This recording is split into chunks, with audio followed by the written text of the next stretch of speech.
एकादशगणेशस्तोत्रम्। श्रीगणेशाय नमः। युगपुरुषा ऊचुः।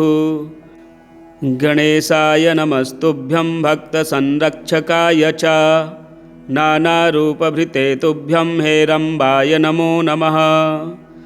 भक्तेभ्यः सर्वदायैव भक्तानां नाशनाय च परेशाय पराणां ते पराय च नमो नमः।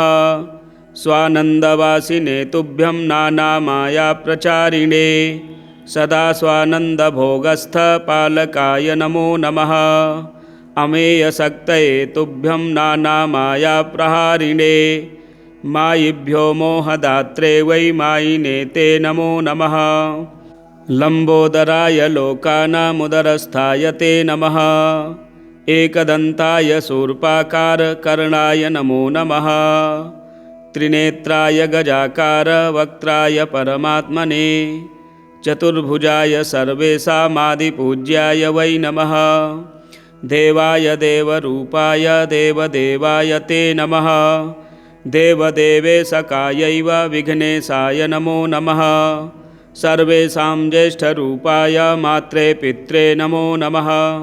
सततं सर्वपूज्याय ब्रह्मनिष्ठाय ते नमः।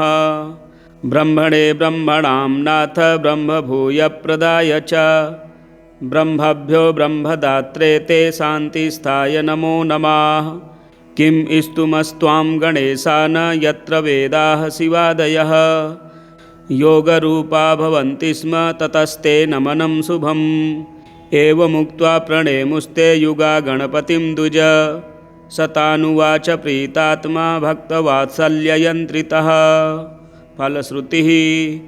श्रीगणेश उवाच स्तोत्रं भवत्कृतं मे यत्सर्वदं प्रभविष्यति पठनाच्छ्रवणात् नृभ्यो मत्प्रीतिदायकं भवेत्। यं यमिच्छति तं तं तु दास्यामि स्तोत्रतोषितः। भुक्तिमुक्तिप्रदं भावि सर्वमान्यं युगाः किल। वरान् ब्रूत महाभागा ददामि मनसेप्सितान् तपसा स्तोत्रमुख्येन तुष्टो भक्त्या विशेषतः। श्रीयुगपुरुषाकृतम् एकादशगणेशस्तोत्रं सम्पूर्णम्। एकाक्षरगणपतिकवचं। श्रीगणेशाय नमः। नमस्तस्मै गणेशाय सर्वविघ्नविनाशिने कार्यारम्भेषु सर्वेषु पूजितो यः सुरैरपि। पार्वती उवाच भगवन् देवदेवेश लोकानुग्रहकारकः इदानीं श्रोत्रिमिच्छामि कवचं यत्प्रकाशितम्। एकाक्षरस्य मन्त्रस्य त्वया प्रीतेन चेतसा वदैतद्विधिवद्देव यदि ते वल्लभास्म्यहम्। ईश्वर उवाच शृणुदेवी प्रवक्ष्यामि नाख्येयमपि ते ध्रुवम्। एकाक्षरस्य मन्त्रस्य कवचं सर्वकामदं यस्य स्मरणमात्रेण न विघ्नाः प्रभवन्ति हि। त्रिकालमेककालं वा ये पठन्ति सदा नराः तेषां क्वापि भयं नास्ति सङ्ग्रामे सङ्कटे गिरौ। भूतवेतालरक्षोभिर्ग्रहैश्चापि न बाध्यते इदं कवचमज्ञात्वा यो जपेद्गणनायकं न च सिद्धिमाप्नोति मूढो वर्षशतैरपि। अघोरो मे यथा मन्त्रो मन्त्राणामुत्तमोत्तमः तथेदं कवचं देवी दुर्लभं भुवि मानवैः। गोपनीयं प्रयत्नेन नाज्ञेयं यस्य कस्यचित् तव प्रीत्या महेशानि कवचं कथ्यतेऽद्भुतम्। एकाक्षरस्य मन्त्रस्य गणकश्चर्षिरीरितः त्रिष्टुप्छन्दस्तु विघ्नेशो देवता परिकीर्तिता। गम्भीजं शक्तिरोङ्कारः सर्वकामार्थसिद्धये सर्वविघ्नविनाशाय विनियोगस्तु कीर्तितः। ध्यानम् रक्ताम्भोजस्वरूपं लसदरुणसरोजाधिरूढं त्रिनेत्रं पाशं चैवाङ्कुशं वा वरदमभयदं बाहुभिर्धारयन्तं शक्त्या युक्तं गजास्यं प्रथुतरजठरं नागयज्ञोपवीतं देवं चन्द्रार्धचूडं सकलभयहरं विघ्नराजं नमामि। गणेशो मे शिरः पातु भालं पातु गजाननः नेत्रे गणपतिः पातु गजकर्णः श्रुति मम। कपोलौ गणनाथस्तु घ्राणं गन्धर्वपूजितः। मुखं मे सुमुखः पातु चिबुकं गिरिजासुतः। जिह्वां पातु गणक्रीडो दन्तान् रक्षतु दुर्मुखः। वाचं विनायकः पातु कष्टं पातु महोत्कटः। स्कन्धौ पातु गजस्कन्धो बाहू मे विघ्ननाशनः। हस्तौ रक्षतु हेरम्बो वक्षः पातु महाबलः। हृदयं मे गणपतिरुदरं मे महोदरः। नाभिगम्भीरहृदयः पृष्ठं पातु सुरप्रियः। कटिं मे विकटः पातु गुह्यं मे गुहपूजितः। ऊरू मे पातु कौमारं जानुनी च गणाधिपः। जङ्घे गजप्रदः पातु गुल्फौ मे धूर्जटिप्रियः। चरणौ दुर्जयः पातुर्साङ्गं गणनायकः। आमोदो मेऽग्रतः पातु प्रमोदः पातु पृष्ठतः। दक्षिणे पातु सिद्धसो वामे विघ्नधरार्चितः। प्राच्यां रक्षतु मां नित्यं चिन्तामणिविनायकः। आग्नेयां वक्रतुण्डो मे दक्षिणस्यामुमासुतः। नैऋत्यां सर्वविघ्नेशः पातु नित्यं गणेश्वरः। प्रतीच्यां सिद्धिदः पातु वायव्यां गजकर्णकः। कौबेर्यां सर्वसिद्धिसः ईशान्यामीशनन्दनः। ऊर्ध्वं विनायकः पातु अधो मूषकवाहनः। दिवागोक्षीरधवलः पातु नित्यं गजाननः। रात्रौ पातु गणक्रीडः सन्ध्योः सुरवन्दितः। पाशाङ्कुशाभयकरः सर्वतः पातु मां सदा। ग्रहभूतपिशाचेभ्यः पातु नित्यं गजाननः। सत्त्वं रजस्तमो वाचं बुद्धिं ज्ञानं स्मृतिं दयां। धर्मचतुर्विधं लक्ष्मीं लज्जां कीर्तिं कुलं वपुः। धनं धान्यं गृहं दारान् पौत्रान् सखींस्तथा। एकदन्तोऽवतु श्रीमान् सर्वतः शङ्करात्मजः। सिद्धिदं कीर्तिदं देवी प्रपठेन्नियतः शुचिः। एककालं द्विकालं वापि भक्तिमान् न तस्य दुर्लभं किञ्चित् त्रिषु लोकेषु विद्यते। सर्वपापविनिर्मुक्तो जायते भुवि मानवः। यं यं कामयते नित्यं सुदुर्लभमनोरथं तं तं प्राप्नोति सकलं क्षणमाशान्नात्र संशयः। मोहनस्तम्भनाकर्षमारणोच्चाटनं वशं स्मरणादेव जायन्ते नात्र कार्या विचारणा। सर्वविघ्नहरं देवं ग्रहपीडानिवारणं सर्वशत्रुक्षयकरं सर्वापत्तिनिवारणं। धृत्वेदं कवचं देवी यो जपेन्मन्त्रमुत्तमं। न वाच्यते सविघ्नौघैः कदाचिदपि कुत्रचित्। भूर्जे लिखित्वा विधिवद्धारयेद्यो नरः शुचिः। एकबाहो शिरः कण्ठे पूजयित्वा गणाधिपम्। एकाक्षरस्य मन्त्रस्य कवचं देवि दुर्लभं। यो धारयेन्महेशानि न विघ्नैरभिभूयते। गणेशहृदयं नाम कवचं सर्वसिद्धिदं। पठेद्वा पाठयेद्वापि तस्य सिद्धिः करे स्थिता।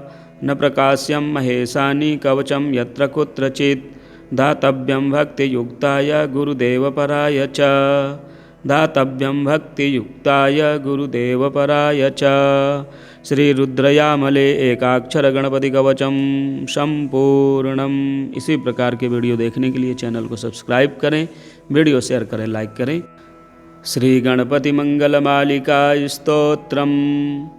श्रीकण्ठप्रेमपुत्राय गौरीवामाङ्गवासिने 32रूपयुक्ताय श्रीगणेशाय मङ्गलम्।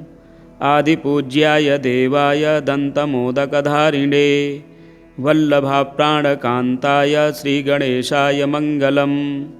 लम्बोदराय शान्ताय चन्द्रगर्वापहारिणे गजाननाय प्रभवे श्रीगणेशाय मङ्गलम्।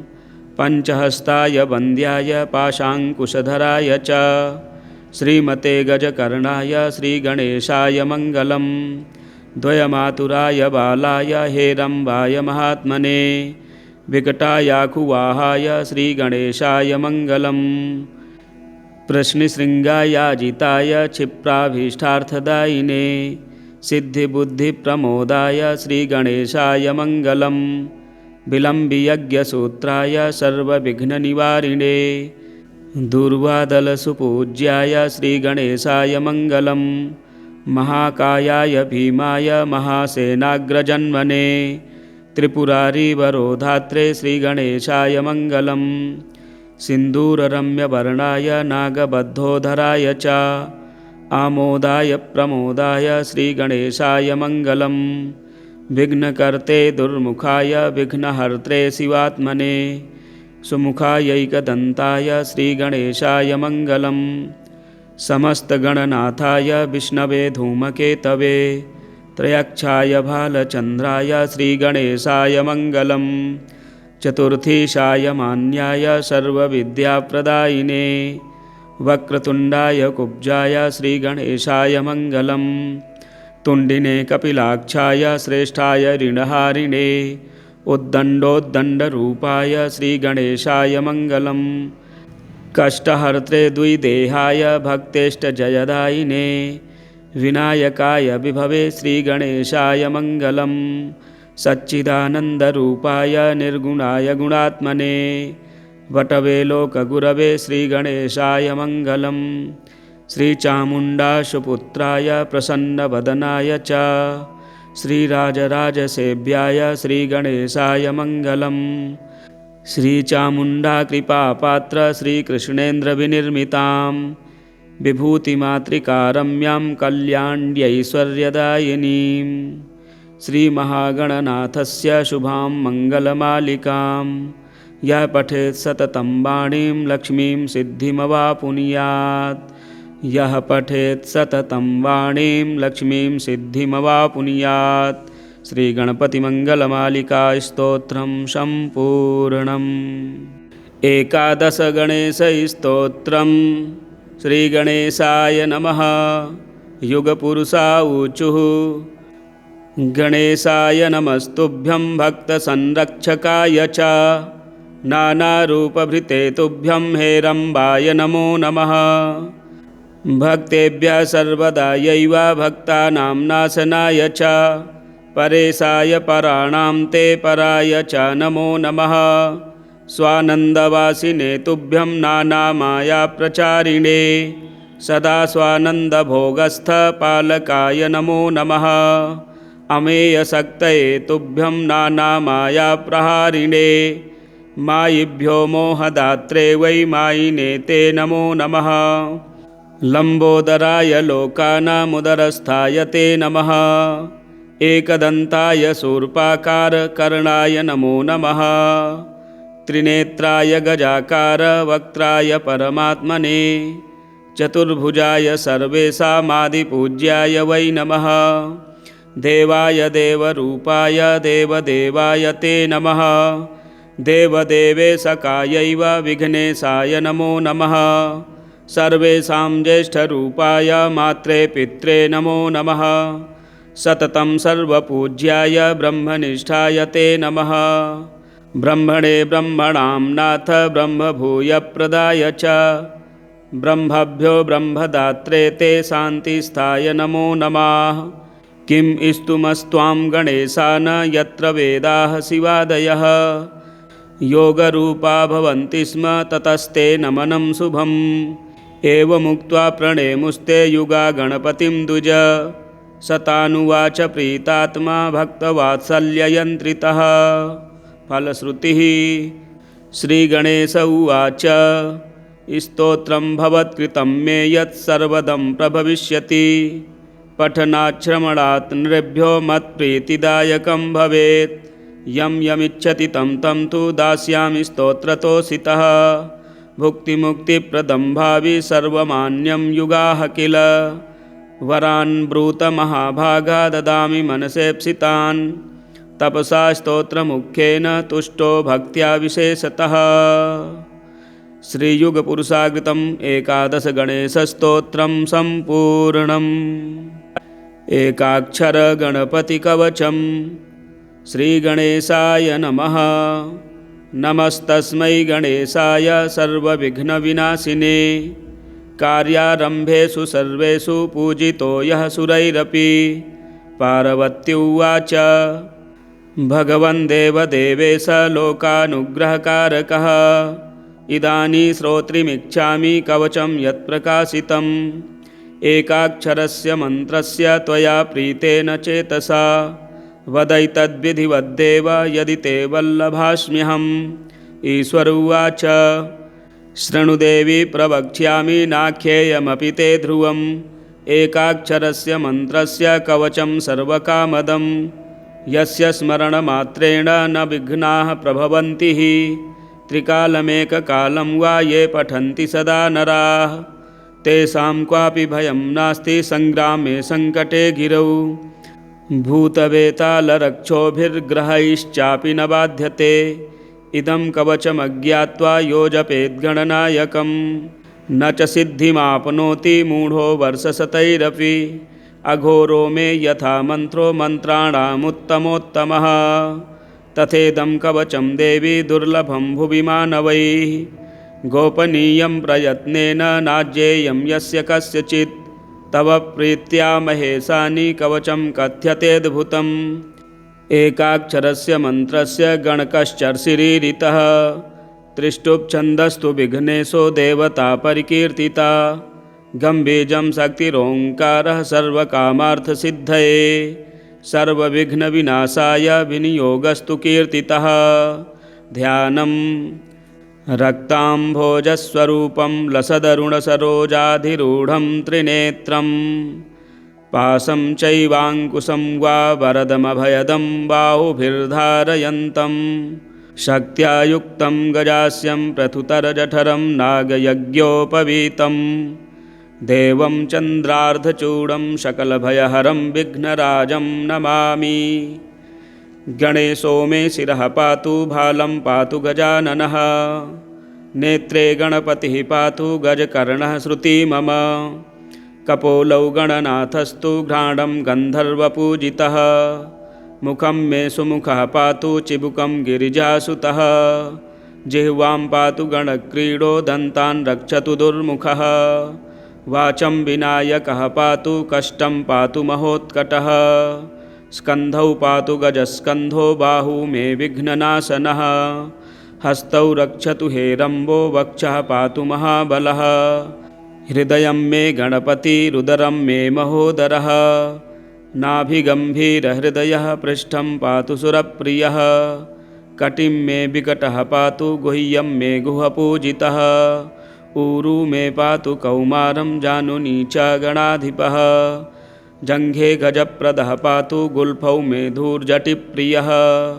चरणौ दुर्जयः पातुर्साङ्गं गणनायकः आमोदो मे ग्रतः पातु प्रमोदः पातु पृष्ठतः दक्षिणे पातु सिद्धसो वामे विघ्नधरार्चितः प्राच्यां रक्षतु मां नित्यं चिन्तामणिविनायकः आग्नेयां वक्रतुण्डो मे दक्षिणस्यामुमासुतः नैऋत्यां सर्वविघ्नेशः पातु नित्यं गणेश्वरः प्रतीच्यां सिद्धिदः पातु वायव्यां गजकर्णकः कौबेर्यां सर्वसिद्धिसः ईशान्यां ईशनन्दनः ऊर्ध्वं विनायकः पातु अधो मूषकवाहनः दिवागोक्षीरधवलः पातु नित्यं गजाननः रात्रौ पातु गणक्रीडः सन्ध्योः सुरवन्दितः पाशाङ्कुशाभयकरः सर्वतः पातु मां सदा ग्रहभूतपिशाचेभ्यः पातु नित्यं गजाननः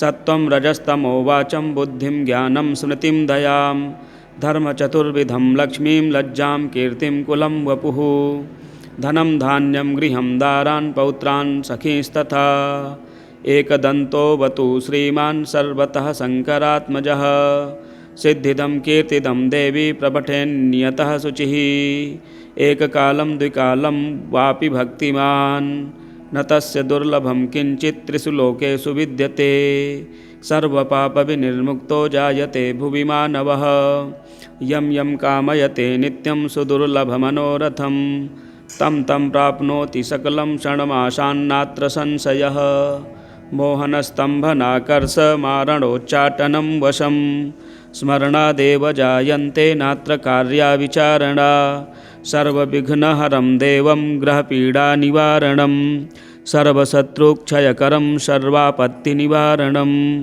धृत्वेदं कवचं देवी यो जपेन्मन्त्रमुत्तमम् न वाच्यते सविघ्नौघैः कदाचिदपि कुत्रचित् भूर्जे लिखित्वा विधिवद्धारयेद्यो नरः शुचिः एकबाहो शिरः कण्ठे पूजयित्वा गणाधिपम् एकाक्षरस्य मन्त्रस्य कवचं देवि दुर्लभं यो धारयेन्महेशानि न विघ्नैरभिभूयते गणेशहृदयं नाम कवचं सर्वसिद्धिदं पठेद्वा पाठयेद्वापि तस्य सिद्धिः करे स्थिता न प्रकाश्यं महेशानि कवचं यत्र कुत्रचित् दातव्यं भक्तियुक्ताय गुरुदेवपराय च दातव्यं भक्तियुक्ताय गुरुदेवपराय च। श्री रुद्रयामले एकाक्षर गणपति कवचम संपूर्णम। इसी प्रकार के वीडियो देखने के लिए चैनल को सब्सक्राइब करें, वीडियो शेयर करें, लाइक करें। श्री गणपति मंगल मालिका स्तोत्रम।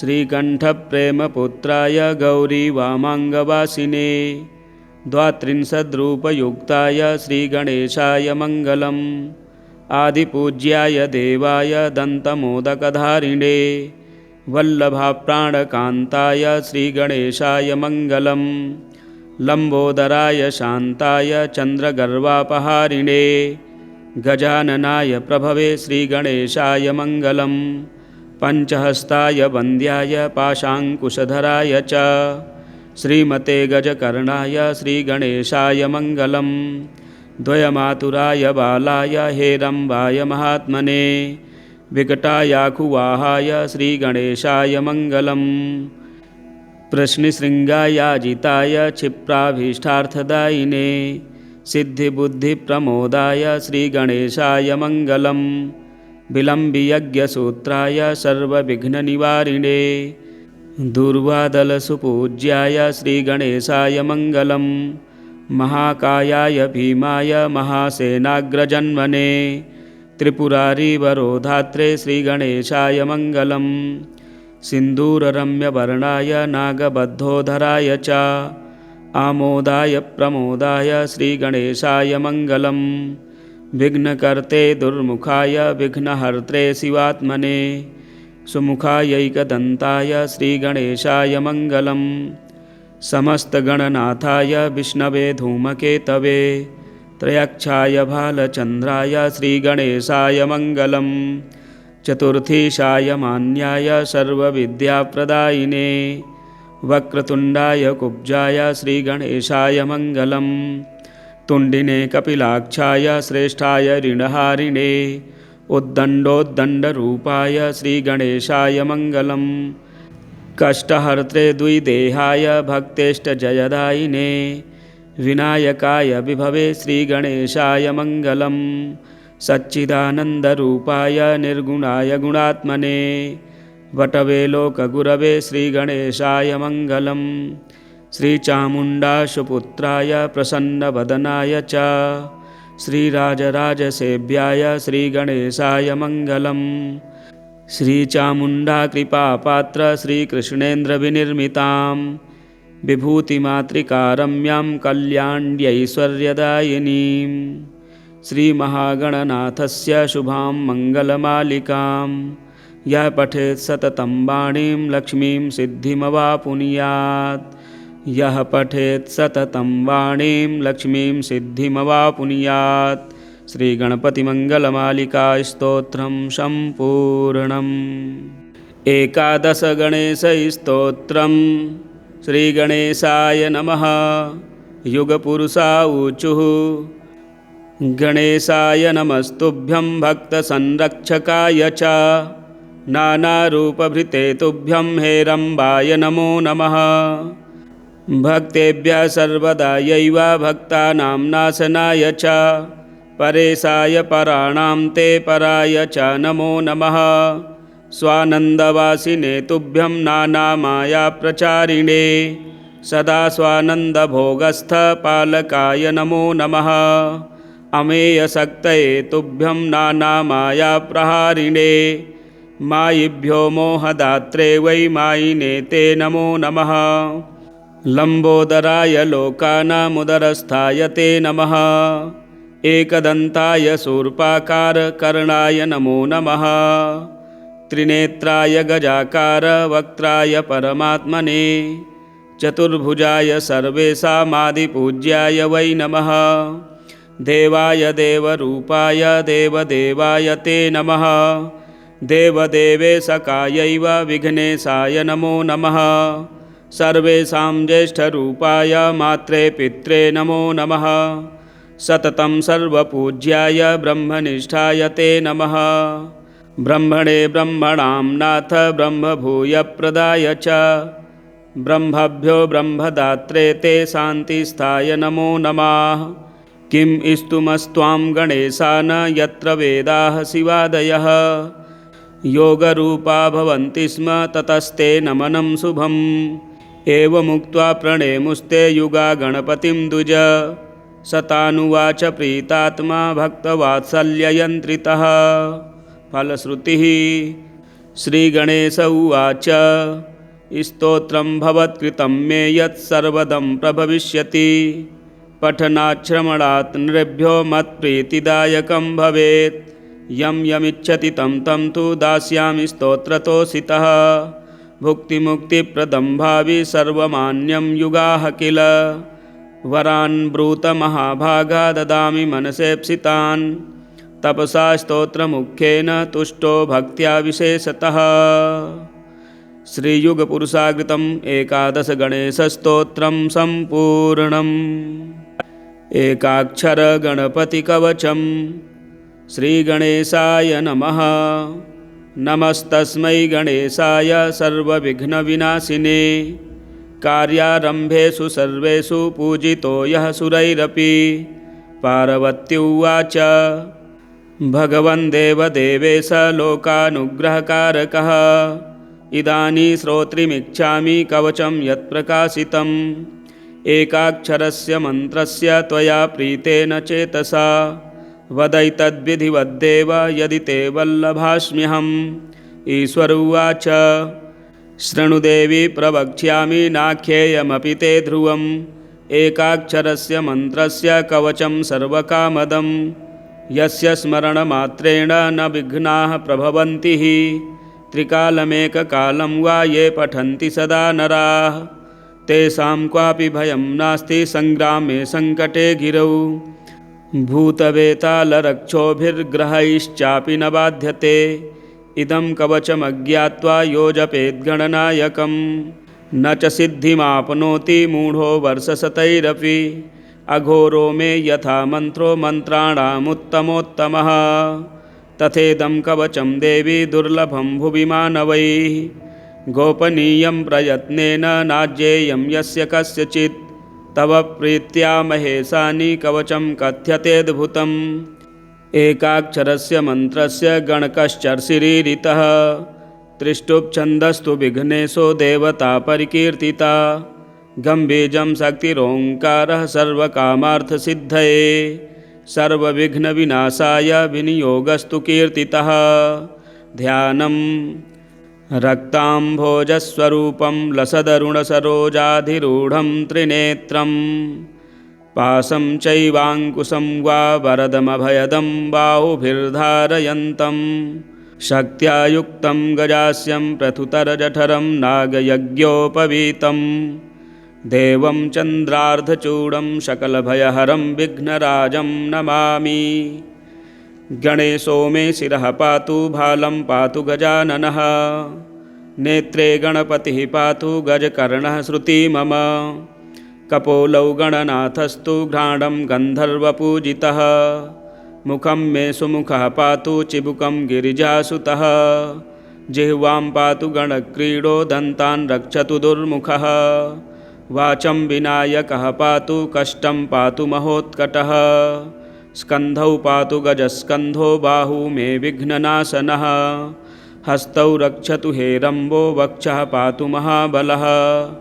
हृदयं मे गणपतिरुदरं मे महोदरः।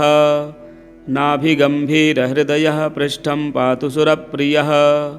कटिं मे विकटः पातु गुह्यं मे गुहपूजितः। ऊरू मे पातु कौमारं जानुनी च गणाधिपः। जङ्घे गजप्रदः पातु गुल्फौ मे धूर्जटिप्रियः। चरणौ दुर्जयः पातुर्साङ्गं गणनायकः। आमोदो मेऽग्रतः पातु प्रमोदः पातु पृष्ठतः। दक्षिणे पातु सिद्धसो वामे विघ्नधरार्चितः। प्राच्यां रक्षतु मां नित्यं चिन्तामणिविनायकः। आग्नेयां वक्रतुण्डो मे दक्षिणस्यामुमासुतः। नैऋत्यां सर्वविघ्नेशः पातु नित्यं गणेश्वरः। प्रतीच्यां सिद्धिदः पातु वायव्यां गजकर्णकः। कौबेर्यां सर्वसिद्धिसः ईशान्याम् ईशनन्दनः। ऊर्ध्वं विनायकः पातु अधो मूषकवाहनः। दिवागोक्षीरधवलः पातु नित्यं गजाननः। रात्रौ पातु गणक्रीडः सन्ध्योः सुरवन्दितः। पाशाङ्कुशाभयकरः सर्वतः पातु मां सदा। ग्रहभूतपिशाचेभ्यः पातु नित्यं गजाननः। सत्त्वं रजस्तमो वाचं बुद्धिं ज्ञानं स्मृतिं दयां। धर्मचतुर्विधं लक्ष्मीं लज्जां कीर्तिं कुलं वपुः। धनं धान्यं गृहं दारान् पौत्रान् सखींस्तथा। एकदन्तोऽवतु श्रीमान् सर्वतः शङ्करात्मजः। सिद्धिदं कीर्तिदं देवी प्रपठेन्नियतः शुचिः। एककालं द्विकालं वापि भक्तिमान् न तस्य दुर्लभं किञ्चित् त्रिषु लोकेषु विद्यते। सर्वपापविनिर्मुक्तो जायते भुवि मानवः। यं यं कामयते नित्यं सुदुर्लभमनोरथं तं तं प्राप्नोति सकलं क्षणमाशान्नात्र संशयः। मोहनस्तम्भनाकर्षमारणोच्चाटनं वशं स्मरणादेव जायन्ते नात्र कार्या विचारणा। सर्वविघ्नहरं देवं ग्रहपीडानिवारणं सर्वशत्रुक्षयकरं सर्वापत्तिनिवारणं। धृत्वेदं कवचं देवी यो जपेन्मन्त्रमुत्तमं न वाच्यते सविघ्नौघैः कदाचिदपि कुत्रचित्। भूर्जे लिखित्वा विधिवद्धारयेद्यो नरः शुचिः। एकबाहो शिरः कण्ठे पूजयित्वा गणाधिपम्। एकाक्षरस्य मन्त्रस्य कवचं देवि दुर्लभं। यो धारयेन्महेशानि न विघ्नैरभिभूयते। गणेशहृदयं नाम कवचं सर्वसिद्धिदं। पठेद्वा पाठयेद्वापि तस्य सिद्धिः करे स्थिता। न प्रकाश्यं महेशानि कवचं यत्र कुत्रचित्। दातव्यं भक्तियुक्ताय गुरुदेवपराय च। दातव्यं भक्तियुक्ताय गुरुदेवपराय च। श्रीरुद्रयामले एकाक्षर गणपति कवचम संपूर्णम। इसी प्रकार के वीडियो देखने के लिए चैनल को सब्सक्राइब करें, वीडियो शेयर करें, लाइक करें। श्री गणपति मंगलमालिका स्तोत्रम। श्रीकण्ठप्रेमपुत्राय गौरी वामाङ्गवासिने द्वात्रिंशद्रूपयुक्ताय श्रीगणेशाय मङ्गलम्। आदिपूज्याय देवाय दन्तमोदकधारिणे वल्लभाप्राणकान्ताय श्रीगणेशाय मङ्गलम्। लम्बोदराय शान्ताय चन्द्रगर्वापहारिणे गजाननाय प्रभवे श्रीगणेशाय मङ्गलम्। पञ्चहस्ताय वन्द्याय पाशाङ्कुशधराय च श्रीमते गजकर्णाय श्रीगणेशाय मङ्गलम्। द्वयमातुराय बालाय हेरम्बाय महात्मने विकटायाकुवाहाय श्रीगणेशाय मङ्गलम्। प्रश्निशृङ्गायाजिताय क्षिप्राभीष्टार्थदायिने सिद्धिबुद्धिप्रमोदाय श्रीगणेशाय मङ्गलम्। विलम्बियज्ञसूत्राय सर्वविघ्ननिवारिणे दुर्वादलसुपूज्याय श्रीगणेशाय मङ्गलम्। महाकायाय भीमाय महासेनाग्रजन्मने त्रिपुरारिवरोधात्रे श्रीगणेशाय मङ्गलम्। सिन्दूररम्यवर्णाय नागबद्धोधराय च आमोदाय प्रमोदाय श्रीगणेशाय मङ्गलम्। विघ्नकर्ते दुर्मुखाय विघ्नहर्त्रे शिवात्मने सुमुखायैकदन्ताय श्रीगणेशाय मङ्गलम्। समस्तगणनाथाय विष्णवे धूमकेतवे त्रयक्षाय भालचन्द्राय श्रीगणेशाय मङ्गलम्। चतुर्थीशाय मान्याय सर्वविद्याप्रदायिने वक्रतुण्डाय कुब्जाय श्रीगणेशाय मङ्गलम्। तुण्डिने कपिलाक्षाय श्रेष्ठाय ऋणहारिणे उद्दण्डोद्दण्डरूपाय श्रीगणेशाय मङ्गलम्। कष्टहर्त्रे द्विदेहाय भक्तेष्टजयदायिने विनायकाय विभवे श्रीगणेशाय मङ्गलम्। सच्चिदानन्दरूपाय निर्गुणाय गुणात्मने वटवे लोकगुरवे श्रीगणेशाय मङ्गलम्। श्रीचामुण्डाशुपुत्राय प्रसन्नवदनाय च श्रीराजराजसेव्याय श्रीगणेशाय मङ्गलम्। श्रीचामुण्डाकृपापात्र श्रीकृष्णेन्द्रविनिर्मितां विभूतिमातृकारम्यां कल्याण्यैश्वर्यदायिनीं श्रीमहागणनाथस्य शुभां मङ्गलमालिकां यः पठेत् सततं वाणीं लक्ष्मीं सिद्धिमवापुनुयात्। यः पठेत् सततं वाणीं लक्ष्मीं सिद्धिमवापुनुयात्। श्रीगणपतिमङ्गलमालिका स्तोत्रं सम्पूर्णम्। एकादशगणेशस्तोत्रं श्रीगणेशाय नमः। युगपुरुषा ऊचुः गणेशाय नमस्तुभ्यं भक्तसंरक्षकाय च नानारूपभृते तुभ्यं हेरम्बाय नमो नमः। भक्तेभ्यः सर्वदायैव भक्तानां नाशनाय च परेशाय पराणां ते पराय च नमो नमः। स्वानन्दवासिने तुभ्यं नानामायाप्रचारिणे सदा स्वानन्दभोगस्थ पालकाय नमो नमः। अमेयशक्तये तुभ्यं नानामायाप्रहारिणे मायिभ्यो मोहदात्रे वै मायिने ते नमो नमः। लम्बोदराय लोकानामुदरस्थाय ते नमः। एकदन्ताय शूर्पाकारकर्णाय नमो नमः। त्रिनेत्राय गजाकार वक्त्राय परमात्मने चतुर्भुजाय सर्वेषामादिपूज्याय वै नमः। देवाय देवरूपाय देवदेवाय ते नमः। देवदेवेशकायैव विघ्नेशाय नमो नमः। सर्वेषां ज्येष्ठरूपाय मात्रे पित्रे नमो नमः। सततं सर्वपूज्याय ब्रह्मनिष्ठाय ते नमः। ब्रह्मणे ब्रह्मणां नाथ ब्रह्मभूयप्रदाय च ब्रह्मभ्यो ब्रह्मदात्रे ते शान्तिस्थाय नमो नमः। किं स्तुमस्त्वां गणेशान यत्र वेदाः शिवादयः योगरूपा भवन्ति स्म ततस्ते नमनं शुभम्। एवमुक्त्वा प्रणेमुस्ते युगा गणपतिं द्विज सतानुवाच प्रीतात्मा भक्तवात्सल्ययन्त्रितः। फलश्रुतिः श्रीगणेश उवाच स्तोत्रं भवत्कृतं मे यत्सर्वदं प्रभविष्यति पठनाच्छ्रवणात् नृभ्यो मत्प्रीतिदायकं भवेत्। यं यमिच्छति तं तं तु दास्यामि स्तोत्रतोषितः।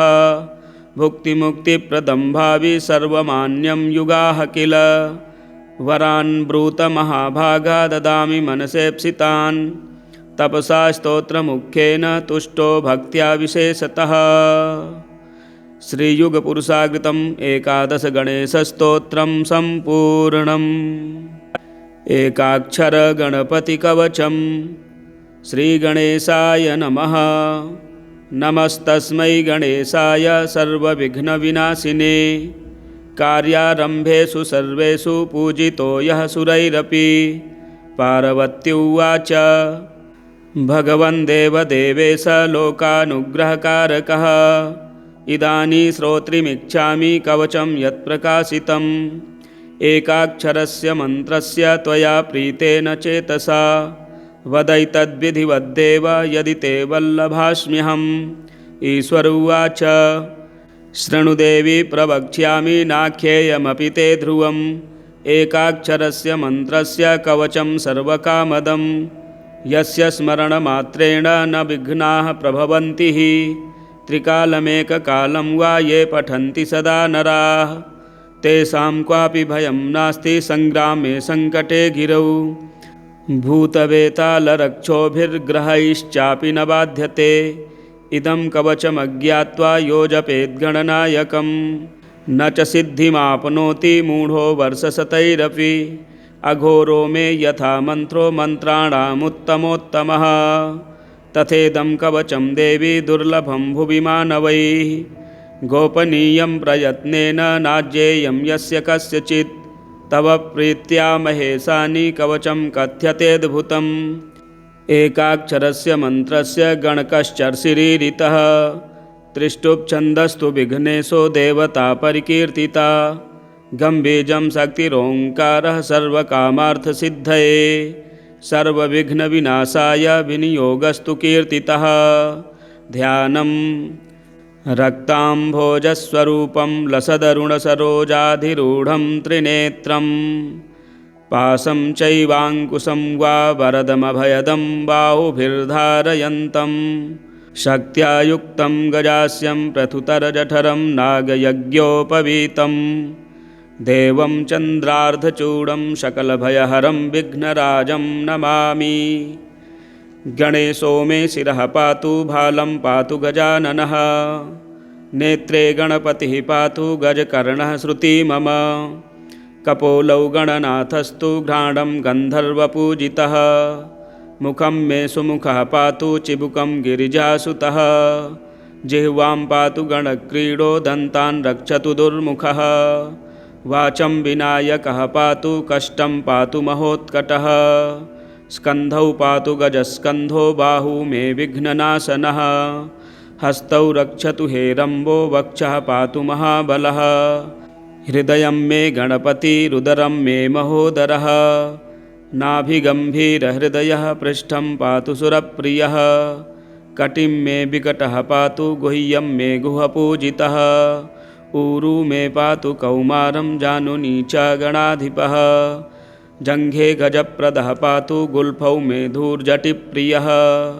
चरणौ दुर्जयः पातुर्साङ्गं गणनायकः आमोदो मेऽग्रतः पातु प्रमोदः पातु पृष्ठतः दक्षिणे पातु सिद्धसो वामे विघ्नधरार्चितः प्राच्यां रक्षतु मां नित्यं चिन्तामणिविनायकः आग्नेयां वक्रतुण्डो मे दक्षिणस्यामुमासुतः नैऋत्यां सर्वविघ्नेशः पातु नित्यं गणेश्वरः प्रतीच्यां सिद्धिदः पातु वायव्यां गजकर्णकः कौबेर्यां सर्वसिद्धिसः ईशान्याम् ईशनन्दनः ऊर्ध्वं विनायकः पातु अधो मूषकवाहनः दिवागोक्षीरधबलः पातु नित्यं गजाननः रात्रौ पातु गणक्रीडः सन्ध्योः सुरवन्दितः पाशाङ्कुशाभयकरः सर्वतः पातु मां सदा ग्रहभूतपिशाचेभ्यः पातु नित्यं गजाननः सत्त्वं रजस्तमो वाचं बुद्धिं ज्ञानं स्मृतिं दयां धर्मचतुर्विधं लक्ष्मीं लज्जां कीर्तिं कुलं वपुः धनं धान्यं गृहं दारान् पौत्रान् सखींस्तथा एकदन्तोऽवतु श्रीमान् सर्वतः शङ्करात्मजः सिद्धिदं कीर्तिदं देवी प्रपठेन्नियतः शुचिः एककालं द्विकालं वापि भक्तिमान् न तस्य दुर्लभं किञ्चित् त्रिषु लोकेषु विद्यते सर्वपापविनिर्मुक्तो जायते भुवि मानवः यं यं कामयते नित्यं सुदुर्लभमनोरथं तं तं प्राप्नोति सकलं क्षणमाशान्नात्र संशयः मोहनस्तम्भनाकर्षमारणोच्चाटनं वशं स्मरणादेव जायन्ते नात्र कार्याविचारणा सर्वविघ्नहरं देवं ग्रहपीडानिवारणं सर्वशत्रुक्षयकरं सर्वापत्तिनिवारणं धृत्वेदं कवचं देवी यो जपेन्मन्त्रमुत्तमं न वाच्यते सविघ्नौघैः कदाचिदपि कुत्रचित् भूर्जे लिखित्वा विधिवद्धारयेद्यो नरः शुचिः एकबाहो शिरः कण्ठे पूजयित्वा गणाधिपम् एकाक्षरस्य मन्त्रस्य कवचं देवि दुर्लभं यो धारयेन्महेशानि न विघ्नैरभिभूयते गणेशहृदयं नाम कवचं सर्वसिद्धिदं पठेद्वा पाठयेद्वापि तस्य सिद्धिः करे स्थिता न प्रकाश्यं महेशानि कवचं यत्र कुत्रचित् दातव्यं भक्तियुक्ताय गुरुदेवपराय च दातव्यं भक्तियुक्ताय गुरुदेवपराय च श्रीरुद्रयामले एकाक्षर कवचं संपूर्णम्। इसी प्रकार के वीडियो देखने के लिए चैनल को सब्सक्राइब करें, वीडियो शेयर करें, लाइक करें। श्रीगणपतिमङ्गलमालिका स्तोत्रम्। श्रीकण्ठप्रेमपुत्राय गौरीवामाङ्गवासिने द्वात्रिंशद्रूपयुक्ताय श्रीगणेशाय मङ्गलम्। आदिपूज्याय देवाय दन्तमोदकधारिणे वल्लभाप्राणकान्ताय श्रीगणेशाय मङ्गलम्। लम्बोदराय शान्ताय चन्द्रगर्वापहारिणे गजाननाय प्रभवे श्रीगणेशाय मङ्गलम्। पञ्चहस्ताय वन्द्याय पाशाङ्कुशधराय च श्रीमते गजकर्णाय श्रीगणेशाय मङ्गलम्।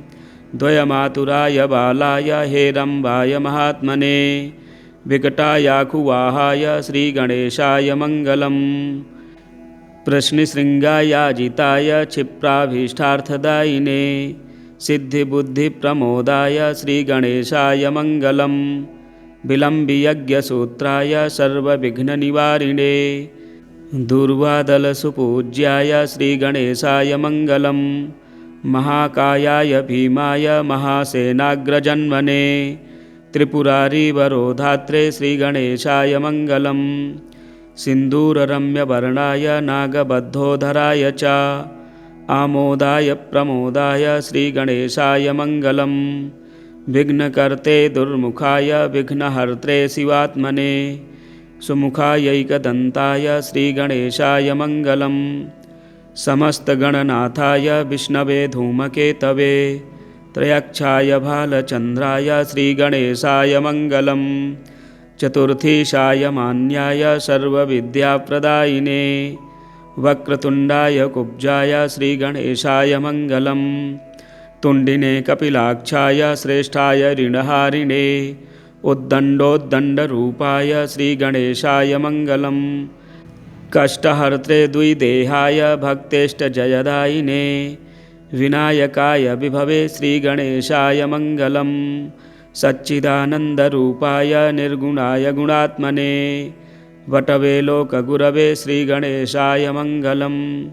श्रीचामुण्डाशुपुत्राय प्रसन्नवदनाय च श्रीराजराजसेव्याय श्रीगणेशाय मङ्गलम्। श्रीचामुण्डाकृपापात्र श्रीकृष्णेन्द्रविनिर्मितां विभूतिमातृकारम्यां कल्याण्यैश्वर्यदायिनीं श्रीमहागणनाथस्य शुभां मङ्गलमालिकां यः पठेत् सततं वाणीं लक्ष्मीं सिद्धिमवापुनुयात्। यः पठेत् सततं वाणीं लक्ष्मीं सिद्धिमवापुनुयात्। श्रीगणपतिमङ्गलमालिका स्तोत्रं सम्पूर्णम्। एकादश गणेशस्तोत्रम्। श्रीगणेशाय नमः। युगपुरुषा ऊचुः गणेशाय नमस्तुभ्यं भक्तसंरक्षकाय च नानारूपभृते तुभ्यं हेरम्बाय नमो नमः। भक्तेभ्यः सर्वदायैव भक्तानां नाशनाय च परेशाय पराणां ते पराय च नमो नमः। स्वानन्दवासिने तुभ्यं नानामायाप्रचारिणे सदा स्वानन्दभोगस्थ पालकाय नमो नमः। अमेयशक्तये तुभ्यं नानामायाप्रहारिणे मायिभ्यो मोहदात्रे वै मायिने ते नमो नमः। लम्बोदराय लोकानामुदरस्थाय ते नमः। एकदन्ताय शूर्पाकारकर्णाय नमो नमः। त्रिनेत्राय गजाकार वक्त्राय परमात्मने चतुर्भुजाय सर्वेषामादिपूज्याय वै नमः। देवाय देवरूपाय देवदेवाय ते नमः। देवदेवेशकायैव विघ्नेशाय नमो नमः। सर्वेषां ज्येष्ठरूपाय मात्रे पित्रे नमो नमः। सततं सर्वपूज्याय ब्रह्मनिष्ठाय ते नमः। ब्रह्मणे ब्रह्मणां नाथ ब्रह्मभूयप्रदाय च ब्रह्मभ्यो ब्रह्मदात्रे ते शान्तिस्थाय नमो नमः। किं स्तुमस्त्वां गणेशान यत्र वेदाः शिवादयः योगरूपा भवन्ति स्म ततस्ते नमनं शुभम्। एवमुक्त्वा प्रणेमुस्ते युगा गणपतिं द्विज सतानुवाच प्रीतात्मा भक्तवात्सल्ययन्त्रितः। फलश्रुतिः। श्रीगणेश उवाच स्तोत्रं भवत्कृतं मे यत्सर्वदं प्रभविष्यति पठनाच्छ्रवणात् नृभ्यो मत्प्रीतिदायकं भवेत् यं यमिच्छति तं तं तु दास्यामि स्तोत्रतोषितः भुक्तिमुक्तिप्रदं भावि सर्वमान्यं युगाः किल वरान् ब्रूत महाभागा ददामि मनसेप्सितान् तपसा स्तोत्रमुख्येन तुष्टो भक्त्या विशेषतः। श्रीयुगपुरुषाकृतम् एकादश गणेशस्तोत्रं सम्पूर्णम्। एकाक्षर गणपतिकवचम्। श्रीगणेशाय नमः। नमस्तस्मै गणेशाय सर्वविघ्नविनाशिने कार्यारम्भेषु सर्वेषु पूजितो यः सुरैरपि। पार्वती उवाच भगवन् देवदेवेश लोकानुग्रहकारकः इदानीं श्रोत्रिमिच्छामि कवचं यत्प्रकाशितम् एकाक्षरस्य मन्त्रस्य त्वया प्रीतेन चेतसा वदैतद्विधिवद्देव यदि ते वल्लभास्म्यहम्।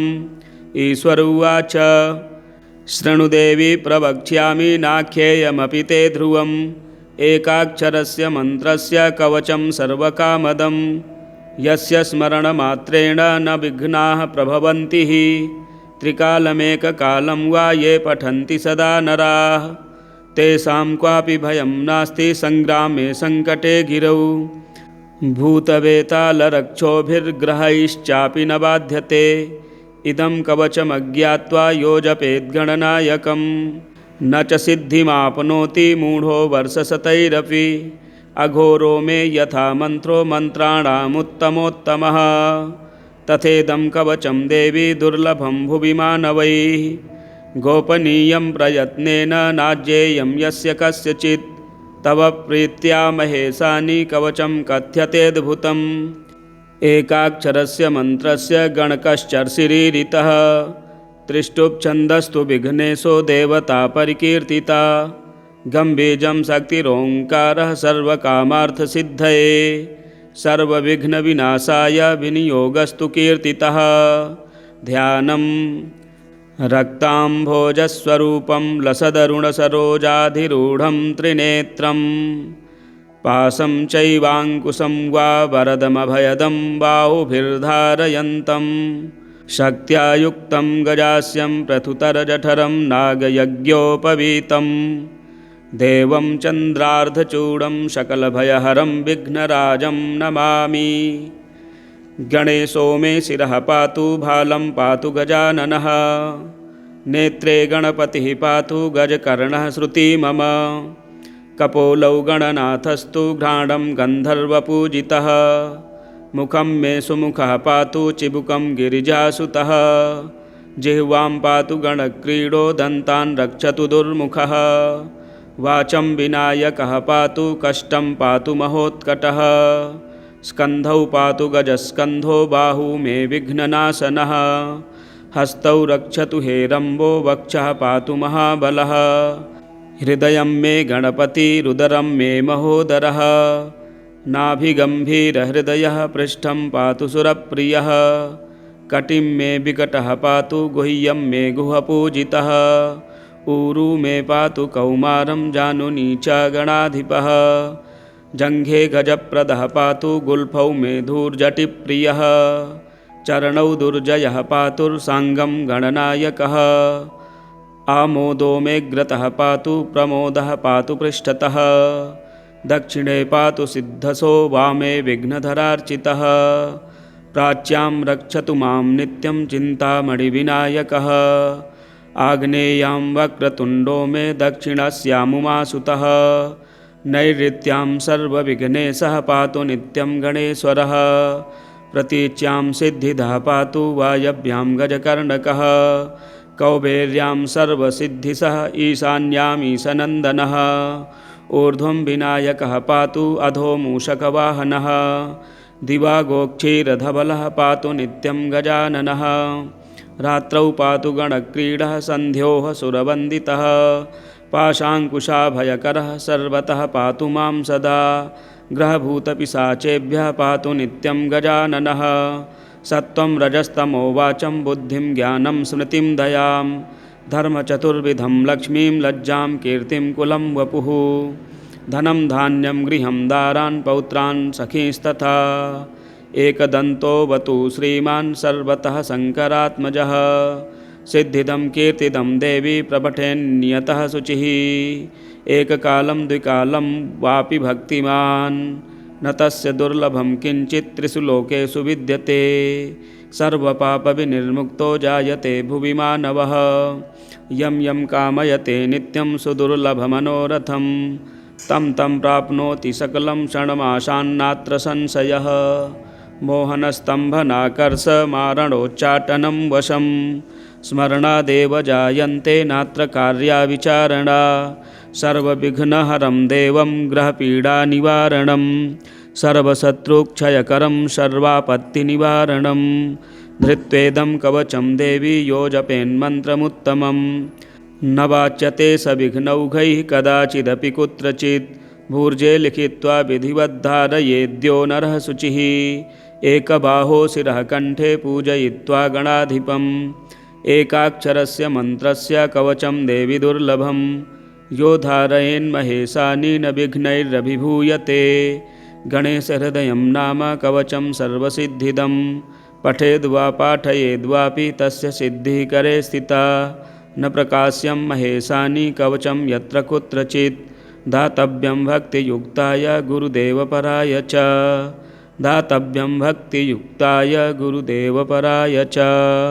श्रीरुद्रयामले एकाक्षर गणपति कवचम संपूर्णम। इसी प्रकार के वीडियो देखने के लिए चैनल को सब्सक्राइब करें, वीडियो शेयर करें, लाइक करें। श्री गणपति मंगलमालिका स्तोत्रम। श्रीकंठप्रेमपुत्राय गौरी वामांगवासिने द्वात्रिंशद्रूपयुक्ताय श्रीगणेशाय मंगलम्। आदिपूज्याय देवाय दन्तमोदकधारिणे वल्लभाप्राणकान्ताय श्रीगणेशाय मंगलम्। लंबोदराय शान्ताय चन्द्रगर्वापहारिणे गजाननाय प्रभवे श्रीगणेशाय मंगलम्। पंचहस्ताय वन्द्याय पाशाङ्कुशधराय च श्रीमते गजकर्णाय श्रीगणेशाय मंगलम्। द्वयमातुराय बालाय हेरम्बाय महात्मने विकटायाकुवाहाय श्रीगणेशाय मंगलम्। प्रश्नशृङ्गायाजिताय क्षिप्राभीष्टार्थदायिने सिद्धिबुद्धिप्रमोदाय श्रीगणेशाय मंगलम्। विलम्बियज्ञसूत्राय सर्वविघ्ननिवारिणे दुर्वादलसुपूज्याय श्रीगणेशाय मंगलम्। महाकायाय भीमाय महासेनाग्रजन्मने त्रिपुरारिवरोधात्रे श्रीगणेशाय मंगलम्। सिन्दूररम्यवर्णाय नागबद्धोधराय च आमोदाय प्रमोदाय श्रीगणेशाय मंगलम्। विघ्नकर्ते दुर्मुखाय विघ्नहर्त्रे शिवात्मने सुमुखायैकदन्ताय श्रीगणेशाय मंगलम्। समस्तगणनाथाय विष्णवे धूमकेतवे त्रयक्षाय भालचन्द्राय श्रीगणेशाय मंगलम्। चतुर्थीशाय मान्याय सर्वविद्याप्रदायिने वक्रतुण्डाय कुब्जाय श्रीगणेशाय मंगलम्। तुण्डिने कपिलाक्षाय श्रेष्ठाय ऋणहारिणे उद्दण्डोद्दण्डरूपाय श्रीगणेशाय मंगलम्। कष्टहर्त्रे द्विदेहाय भक्तेष्टजयदायिने विनायकाय विभवे श्रीगणेशाय मंगलम्। सच्चिदानन्दरूपाय निर्गुणाय गुणात्मने वटवे लोकगुरवे श्रीगणेशाय मंगलम्। श्रीचामुण्डाशुपुत्राय प्रसन्नवदनाय च श्रीराजराजसेव्याय श्रीगणेशाय मंगलम्। श्रीचामुण्डाकृपापात्र श्रीकृष्णेन्द्रविनिर्मितां विभूतिमातृकारम्यां कल्याण्यैश्वर्यदायिनीं श्रीमहागणनाथस्य शुभां मङ्गलमालिकां यः पठेत् सततं वाणीं लक्ष्मीं सिद्धिमवापुनुयात्। यः पठेत् सततं वाणीं लक्ष्मीं सिद्धिमवापुनुयात्। श्रीगणपतिमङ्गलमालिका स्तोत्रं सम्पूर्णम्। एकादशगणेशस्तोत्रं श्रीगणेशाय नमः। युगपुरुषा ऊचुः गणेशाय नमस्तुभ्यं भक्तसंरक्षकाय च नानारूपभृते तुभ्यं हेरम्बाय नमो नमः। भक्तेभ्यः सर्वदायैव भक्तानां नाशनाय च परेशाय पराणां ते पराय च नमो नमः। स्वानन्दवासिने तुभ्यं नानामायाप्रचारिणे सदा स्वानन्दभोगस्थपालकाय नमो नमः। अमेयशक्तये तुभ्यं नानामायाप्रहारिणे मायिभ्यो मोहदात्रे वै मायिने ते नमो नमः। लम्बोदराय लोकानामुदरस्थाय ते नमः। एकदन्ताय शूर्पाकारकर्णाय नमो नमः। त्रिनेत्राय गजाकार वक्त्राय परमात्मने चतुर्भुजाय सर्वेषामादिपूज्याय वै नमः। देवाय देवरूपाय देवदेवाय ते नमः। देवदेवेशकायैव विघ्नेशाय नमो नमः। सर्वेषां ज्येष्ठरूपाय मात्रे पित्रे नमो नमः। सततं सर्वपूज्याय ब्रह्मनिष्ठाय ते नमः। ब्रह्मणे ब्रह्मणां नाथ ब्रह्मभूयप्रदाय च ब्रह्मभ्यो ब्रह्मदात्रे ते शान्तिस्थाय नमो नमः। किं स्तुमस्त्वां गणेशान यत्र वेदाः शिवादयः योगरूपा भवन्ति स्म ततस्ते नमनं शुभम्। एवमुक्त्वा प्रणेमुस्ते युगा गणपतिं द्विज सतानुवाच प्रीतात्मा भक्तवात्सल्ययन्त्रितः। फलश्रुतिः श्रीगणेश उवाच स्तोत्रं भवत्कृतं मे यत्सर्वदं प्रभविष्यति पठनाच्छ्रवणात् नृभ्यो मत्प्रीतिदायकं भवेत्। यं यमिच्छति तं तं तु दास्यामि स्तोत्रतोषितः। भुक्तिमुक्तिप्रदं भावि सर्वमान्यं युगाः किल वरान् ब्रूत महाभागा ददामि मनसेप्सितान्। तपसा स्तोत्रमुख्येन तुष्टो भक्त्या विशेषतः। श्रीयुगपुरुषाकृतम् एकादशगणेशस्तोत्रं सम्पूर्णम्। एकाक्षरगणपतिकवचं श्रीगणेशाय नमः। नमस्तस्मै गणेशाय सर्वविघ्नविनाशिने कार्यारम्भेषु सर्वेषु पूजितो यः सुरैरपि। पार्वती उवाच भगवन् देवदेवेश लोकानुग्रहकारकः इदानीं श्रोत्रिमिच्छामि कवचं यत्प्रकाशितम्। एकाक्षरस्य मन्त्रस्य त्वया प्रीतेन चेतसा वदैतद्विधिवद्देव यदि ते वल्लभास्म्यहम्। ईश्वर उवाच शृणुदेवी प्रवक्ष्यामि नाख्येयमपि ते ध्रुवम्। एकाक्षरस्य मन्त्रस्य कवचं सर्वकामदं यस्य स्मरणमात्रेण न विघ्नाः प्रभवन्ति। त्रिकालमेककालं वा ये पठन्ति सदा नराः तेषां क्वापि भयं नास्ति संग्रामे संकटे गिरौ। भूतवेतालरक्षोभिर्ग्रहैश्चापि न बाध्यते इदं कवचमज्ञात्वा यो जपेद्गणनायकं। न च सिद्धिमाप्नोति मूढो वर्षशतैरपि अघोरो मे यथा मन्त्रो मन्त्राणामुत्तमोत्तमः। तथेदं कवचं देवी दुर्लभं भुवि मानवैः गोपनीयं प्रयत्नेन नाज्ञेयं यस्य कस्यचित्। तव प्रीत्या महेशानि कवचं कथ्यतेऽद्भुतम्। एकाक्षरस्य मन्त्रस्य गणकश्चर्षिरीरितः त्रिष्टुप्छन्दस्तु विघ्नेशो देवता परिकीर्तिता। गम्भीजं शक्तिरोङ्कारः सर्वकामार्थसिद्धये सर्वविघ्नविनाशाय विनियोगस्तु कीर्तितः। ध्यानं रक्ताम्भोजस्वरूपं लसदरुणसरोजाधिरूढं त्रिनेत्रं पाशं चैवाङ्कुशं वा वरदमभयदं बाहुभिर्धारयन्तं शक्त्या युक्तं गजास्यं प्रथुतरजठरं नागयज्ञोपवीतं देवं चन्द्रार्धचूडं सकलभयहरं विघ्नराजं नमामि। गणेशो मे शिरः पातु भालं पातु गजाननः नेत्रे गणपतिः पातु गजकर्णः श्रुति मम कपोलौ गणनाथस्तु घ्राणं गन्धर्वपूजितः मुखं मे सुमुखः पातु चिबुकं गिरिजासुतः जिह्वां पातु गणक्रीडो दन्तान् रक्षतु दुर्मुखः वाचं विनायकः पातु कष्टं पातु महोत्कटः स्कन्धौ पातु गजस्कन्धो बाहू मे विघ्ननाशनः हस्तौ रक्षतु हेरम्बो वक्षः पातु महाबलः हृदयं मे गणपतिरुदरं मे महोदरः नाभिगम्भीरहृदयः पृष्ठं पातु सुरप्रियः कटिं मे विकटः पातु गुह्यं मे गुहपूजितः ऊरू मे पातु कौमारं जानुनी च गणाधिपः जङ्घे गजप्रदः पातु गुल्फौ मे धूर्जटिप्रियः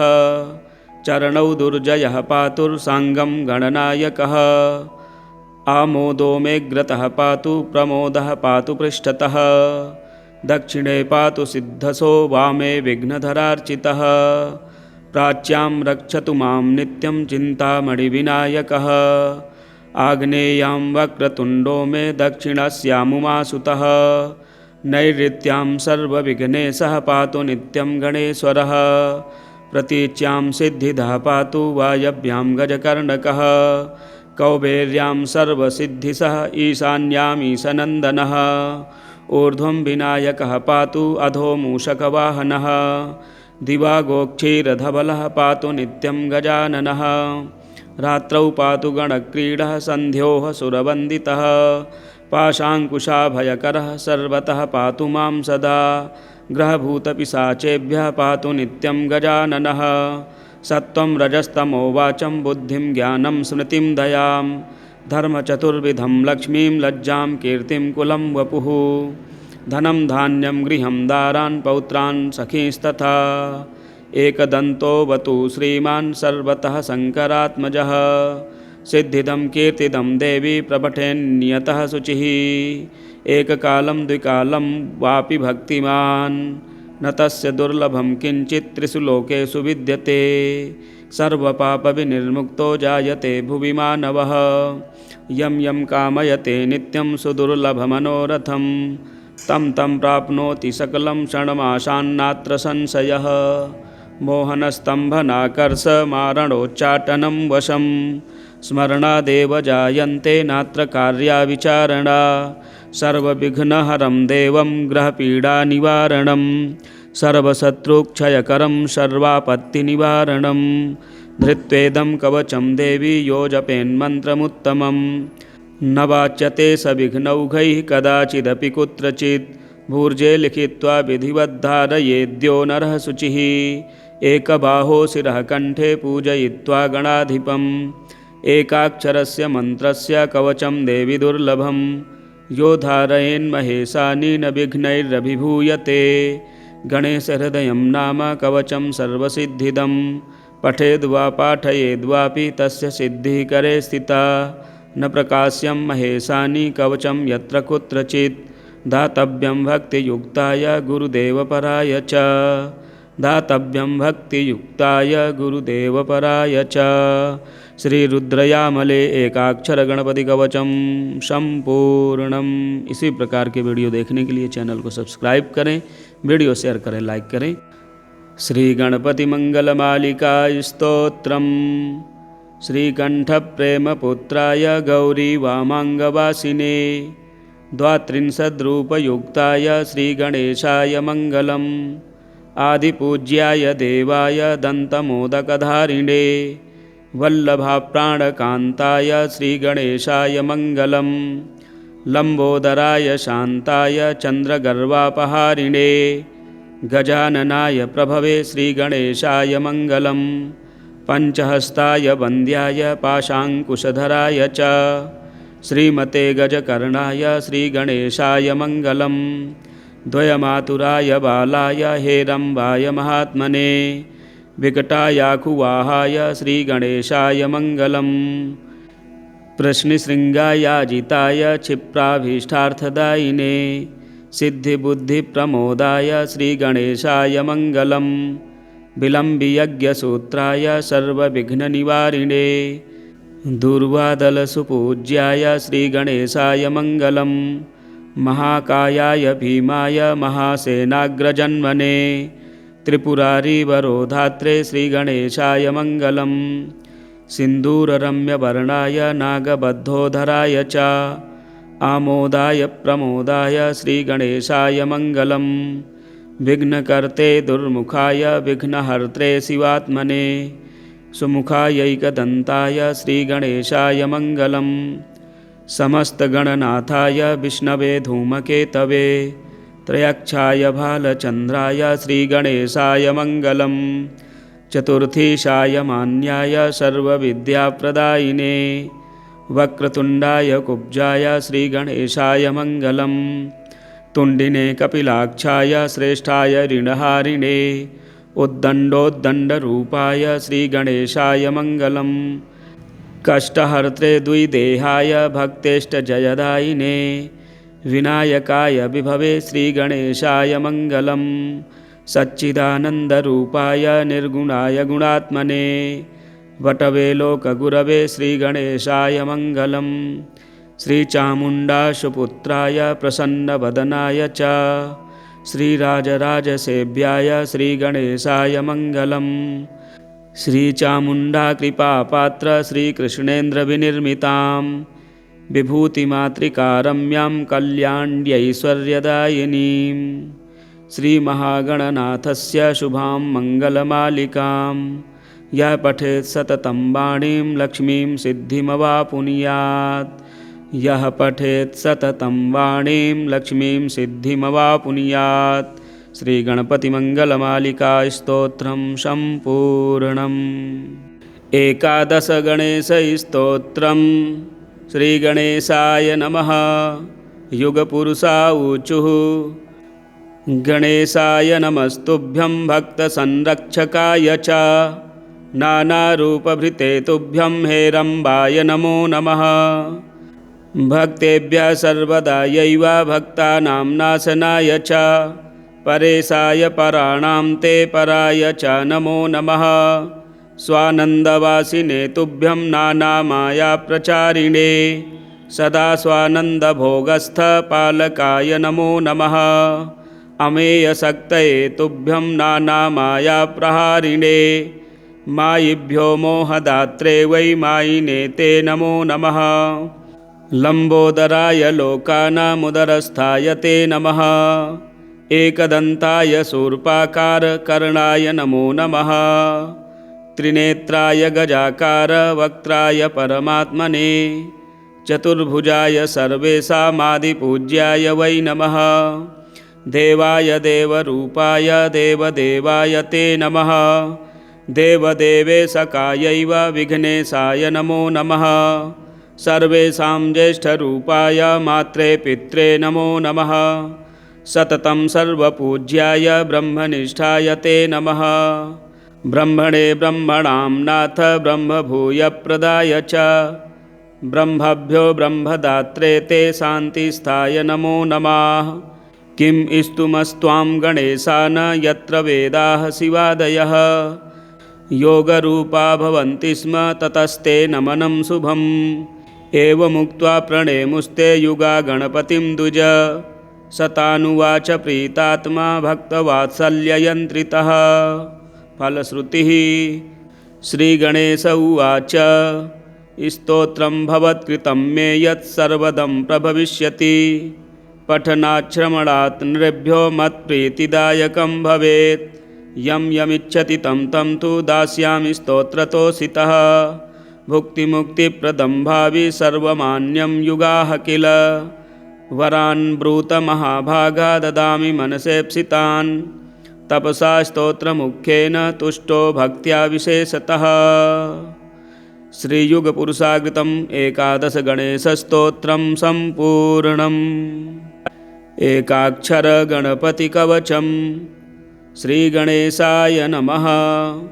नमस्तस्मै गणेशाय सर्वविघ्नविनाशिने कार्यारम्भेषु सर्वेषु पूजितो यः सुरैरपि।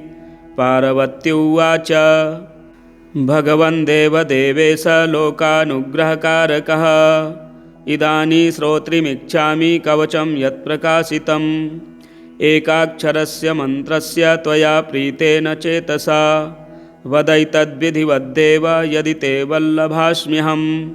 ईश्वर उवाच शृणुदेवी प्रवक्ष्यामि नाख्येयमपि ते ध्रुवम् एकाक्षरस्य मन्त्रस्य कवचं सर्वकामदम् यस्य स्मरणमात्रेण न विघ्नाः प्रभवन्ति हि त्रिकालमेककालं वा ये पठन्ति सदा नराः तेषां क्वापि भयं नास्ति संग्रामे संकटे गिरौ भूतवेतालरक्षोभिर्ग्रहैश्चापि न बाध्यते इदं कवचमज्ञात्वा यो जपेद्गणनायकम् न च सिद्धिमाप्नोति मूढो वर्षशतैरपि अघोरो मे यथा मन्त्रो मन्त्राणामुत्तमोत्तमः तथेदं कवचं देवी दुर्लभं भुवि मानवैः गोपनीयं प्रयत्नेन नाज्ञेयं यस्य कस्यचित् तव प्रीत्या महेशानि कवचं कथ्यतेऽद्भुतम् एकाक्षरस्य मन्त्रस्य गणकश्चर्षिरीरितः त्रिष्टुप्छन्दस्तु विघ्नेशो देवता परिकीर्तिता गम्भीजं शक्तिरोङ्कारः सर्वकामार्थसिद्धये सर्वविघ्नविनाशाय विनियोगस्तु कीर्तितः ध्यानं रक्ताम्भोजस्वरूपं लसदरुणसरोजाधिरूढं त्रिनेत्रं पाशं चैवाङ्कुशं वा वरदमभयदं बाहुभिर्धारयन्तं शक्त्या युक्तं गजास्यं प्रथुतरजठरं नागयज्ञोपवीतं देवं चन्द्रार्धचूडं सकलभयहरं विघ्नराजं नमामि।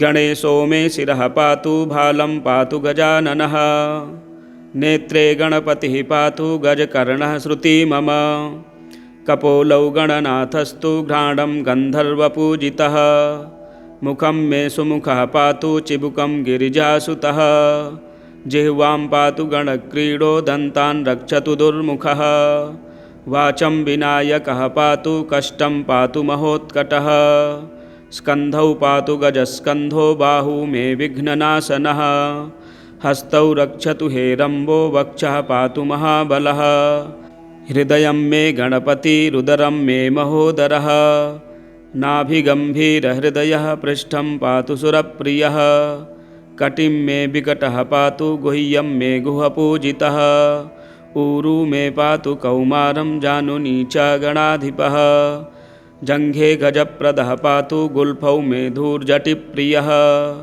चरणौ दुर्जयः पातुर्साङ्गं गणनायकः आमोदो मेऽग्रतः पातु प्रमोदः पातु पृष्ठतः दक्षिणे पातु सिद्धसो वामे विघ्नधरार्चितः प्राच्यां रक्षतु मां नित्यं चिन्तामणिविनायकः आग्नेयां वक्रतुण्डो मे दक्षिणस्यामुमासुतः नैऋत्यां सर्वविघ्नेशः पातु नित्यं गणेश्वरः प्रतीच्यां सिद्धिदः पातु वायव्यां गजकर्णकः कौबेर्यां सर्वसिद्धिसः ईशान्याम् ईशनन्दनः ऊर्ध्वं विनायकः पातु अधो मूषकवाहनः दिवागोक्षीरधबलः पातु नित्यं गजाननः रात्रौ पातु गणक्रीडः सन्ध्योः सुरवन्दितः पाशाङ्कुशाभयकरः सर्वतः पातु मां सदा ग्रहभूतपिशाचेभ्यः पातु नित्यं गजाननः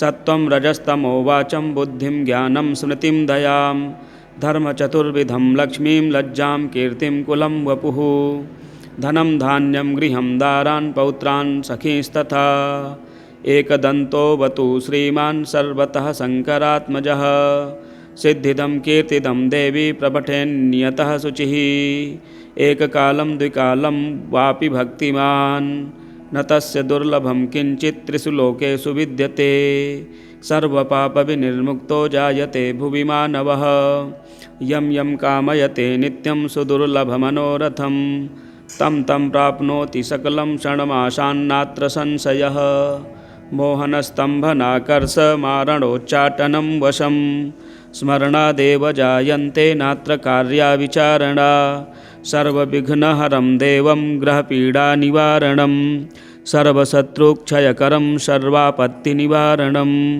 धृत्वेदं कवचं देवी यो जपेन्मन्त्रमुत्तमं न वाच्यते सविघ्नौघैः कदाचिदपि कुत्रचित् भूर्जे लिखित्वा विधिवद्धारयेद्यो नरः शुचिः एकबाहो शिरः कण्ठे पूजयित्वा गणाधिपम् एकाक्षरस्य मन्त्रस्य कवचं देवी दुर्लभं यो धारयेन्महेशानि न विघ्नैरभिभूयते गणेशहृदयं नाम कवचं सर्वसिद्धिदं पठेद्वा पाठयेद्वापि तस्य सिद्धिः करे स्थिता न प्रकाश्यं महेशानि कवचं यत्र कुत्रचित् दातव्यं भक्तियुक्ताय गुरुदेवपराय च दातव्यं भक्तियुक्ताय गुरुदेवपराय च।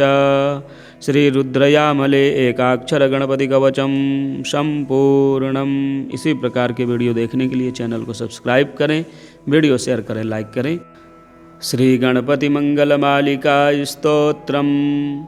श्रीकंठप्रेमपुत्राय गौरी वामांगवासिने द्वात्रिंशद्रूपयुक्ताय श्रीगणेशाय मंगलम् आदिपूज्याय देवाय दन्तमोदकधारिणे वल्लभाप्राणकान्ताय श्रीगणेशाय मंगलम् लंबोदराय शान्ताय चन्द्रगर्वापहारिणे गजाननाय प्रभवे श्रीगणेशाय मंगलम् पंचहस्ताय वन्द्याय पाशाङ्कुशधराय च श्रीमते गजकर्णाय श्रीगणेशाय मंगलम् द्वयमातुराय बालाय हेरम्बाय महात्मने विकटायाखुवाहाय श्रीगणेशाय मंगलम् प्रश्निशृङ्गायाजिताय क्षिप्राभीष्टार्थदायिने सिद्धिबुद्धिप्रमोदाय श्रीगणेशाय मंगलम् विलम्बियज्ञसूत्राय सर्वविघ्ननिवारिणे दुर्वादलसुपूज्याय श्रीगणेशाय मंगलम् महाकायाय भीमाय महासेनाग्रजन्मने त्रिपुरारिवरोधात्रे श्रीगणेशाय मंगलम् सिन्दूररम्यवर्णाय नागबद्धोधराय च आमोदाय प्रमोदाय श्रीगणेशाय मंगलम् विघ्नकर्ते दुर्मुखाय विघ्नहर्त्रे शिवात्मने सुमुखायैकदन्ताय श्रीगणेशाय मंगलम् समस्तगणनाथाय विष्णवे धूमकेतवे त्रयक्षाय भालचन्द्राय श्रीगणेशाय मंगलम् चतुर्थीशाय मान्याय सर्वविद्याप्रदायिने वक्रतुण्डाय कुब्जाय श्रीगणेशाय मंगलम् तुण्डिने कपिलाक्षाय श्रेष्ठाय ऋणहारिणे उद्दण्डोद्दण्डरूपाय श्रीगणेशाय मंगलम् कष्टहर्त्रे द्विदेहाय भक्तेष्टजयदायिने विनायकाय विभवे श्रीगणेशाय मंगलम् सच्चिदानन्दरूपाय निर्गुणाय गुणात्मने वटवे लोकगुरवे श्रीगणेशाय मंगलम् श्रीचामुण्डाशुपुत्राय प्रसन्नवदनाय च श्रीराजराजसेव्याय श्रीगणेशाय मंगलम् श्रीचामुण्डाकृपापात्र श्रीकृष्णेन्द्रविनिर्मितां विभूतिमातृकारम्यां कल्याण्यैश्वर्यदायिनीं श्रीमहागणनाथस्य शुभां मङ्गलमालिकां यः पठेत् सततं वाणीं लक्ष्मीं सिद्धिमवापुनुयात् यः पठेत् सततं वाणीं लक्ष्मीं सिद्धिमवापुनुयात्। श्रीगणपतिमङ्गलमालिका स्तोत्रं सम्पूर्णम्।